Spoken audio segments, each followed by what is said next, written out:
But over time, I've come to realize that God has a way of using the things that are outside of our control to remind you and I of our need for Him. You're listening to Your Moment of Hope. Here's your host, Billy Peterson. You have found the Your Moment of Hope podcast, and I am so thankful and humbled that you have. If the podcast adds value to your life, if it blesses you in any way, you could do one of two things. You could share it with a friend. That would be amazing. Or give it a rating or a review wherever you listen. Let's jump into today's content.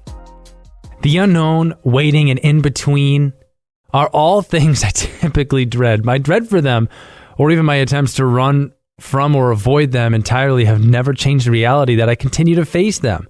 But over time, I've come to realize that God has a way of using the things that are outside of our control to remind you and I of our need for Him. And over time, the unknown in your life can increase your trust in Jesus if you'll turn to Him in the face of it and simply continue following Him. Look, I'm no expert. I still struggle in the tension of the uncertain, but I've learned to at least dread less what increases my dependence on Jesus.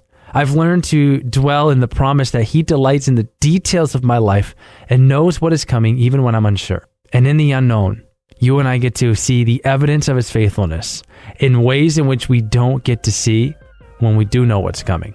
I don't know everything, but I know the one who does. And He calls you and I by name. Got a bit of a first next time on the show, going to explore a moment in the realm of mental health. Because, right, people don't realize how hard you may be trying. They'll say, oh, you can pray more. Just have more faith. Read the Bible more. And you can do those things. I've done those things, but sometimes the mental health struggles still persist. So where's the hope in that place? I'll share next time. For now, keep walking forward in faith, my friend.